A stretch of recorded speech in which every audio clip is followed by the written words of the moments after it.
This is Brett at Maverick Simulations.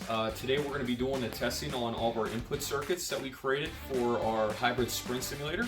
Hybrid as in 75% sprint car and then 25% other car. We're going to be using this for more than just sprint car racing with the iRacing features. First off, we just like to thank you, everyone out there who's watching this, and then all the great response we got. We must have really struck a chord in the iRacing and racing industry. There's a lot of people really excited to see what this is going to be as a finished product, and then also what Maverick Simulation is going to be offering here in the near future. So with today being a Daytona 500, we thought it'd be very fitting that we're going to do our first test with an asphalt car at Daytona with one of the Cup trucks, and then we'll show you a couple of features here. So let me go ahead and climb aboard.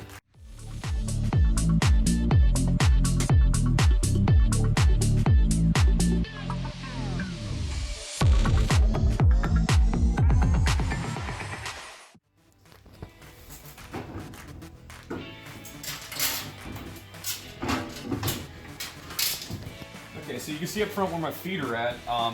We have a dual pedal system in this. We have an additional pedal box that we put up front. That way for more of the stock car late model program, it's a little bit more comfortable, and also for those longer endurance races. Okay, so we're going to go ahead and just put the steering wheel on. This is all real life racing parts. Okay, and then we're going to go ahead and just come up here to our keyboard and click test. We're going to be rolling out of the pits. And the engine's not on. So what are we going to do? Well, quite simple. We're going to start it up.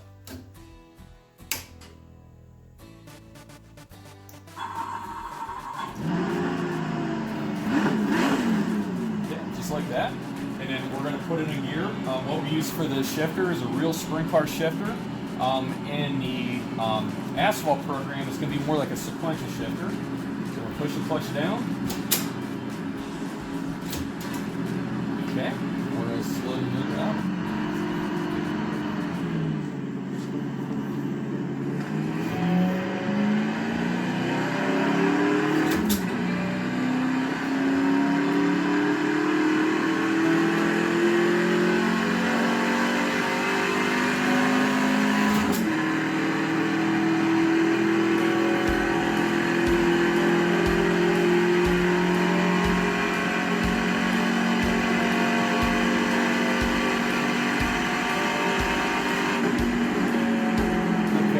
So one other feature that we added to the simulation rig is we also added in-car brake bias adjustment. So you can see down here on the screen you have your in-car adjustment. Every vehicle is different on what you can adjust in the cockpit.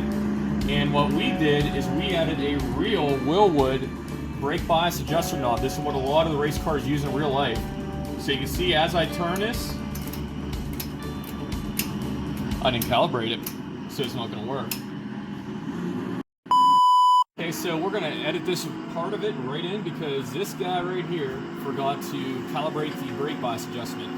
So you see we have our brake bias adjuster down here in the lower right hand corner. You can see as we move it clockwise, it increases in value, and as we move it counterclockwise, it decreases in value.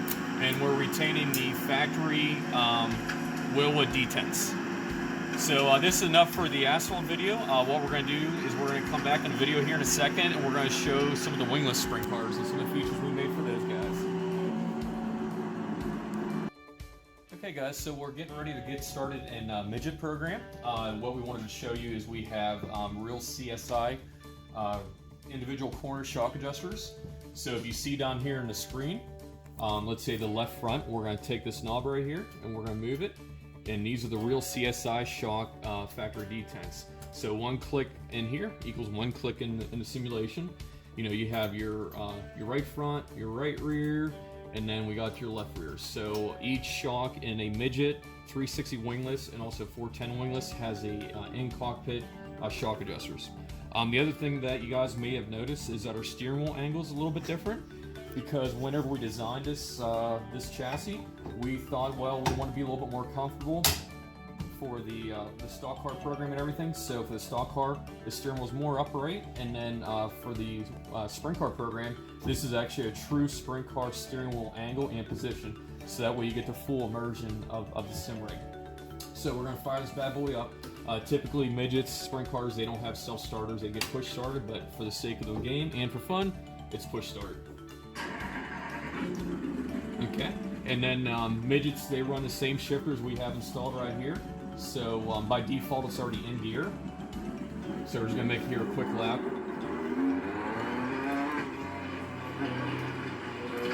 So you can see why you're in game. You know, you can move the right front valving.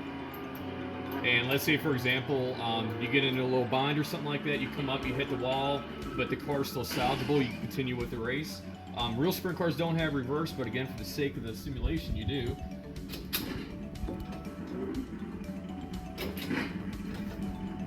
Just like that, you drive off into hopefully victory lane.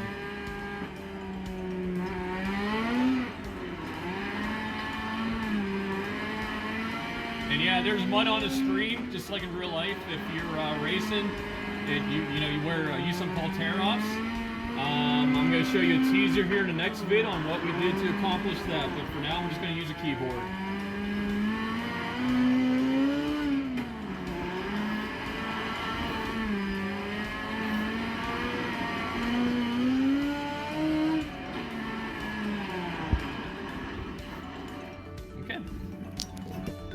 Okay, everyone, for our last video, what we're doing is we are whipping around this wing sprint car at actually my hometown track, Lernerville Speedway. It's actually just a couple miles down the road from us here in Pennsylvania. So I'm going to show you the last features that we have built into our hybrid sprint simulator.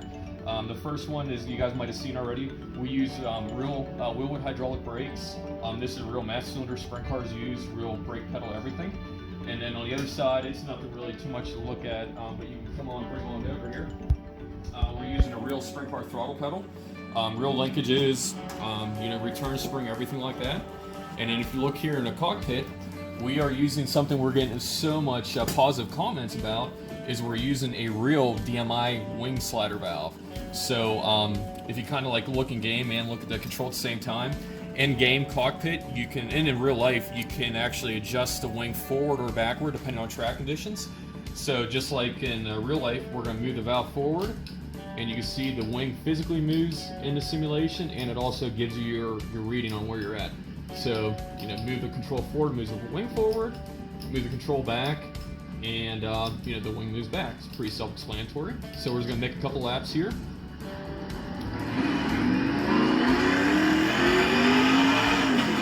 And don't mind the audio or the TV, it's just what we're using for testing purposes.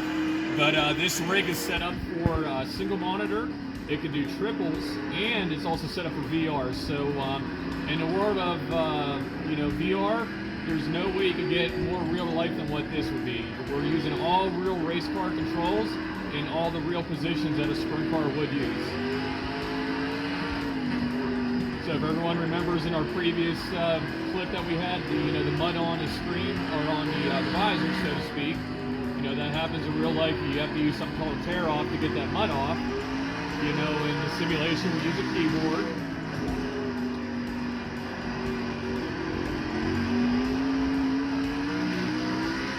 Oh, we got a lot of mud. So the last thing you want when you're racing, you're competing for pride and glory, last thing you want is some silly mud holding you up for victory. That's a good way to get in a wreck, miss your line. So us at Maverick Simulations, we don't just use a button. Again, this is a real world simulation. So if the cameraman wants to go over to the other side, we'll show you how we take care of this. And this has been a secret we've been hiding for a good while. But I think we're one of the first in the industry to offer this. It's a tear-off switch, and it simulates pulling the tear-off.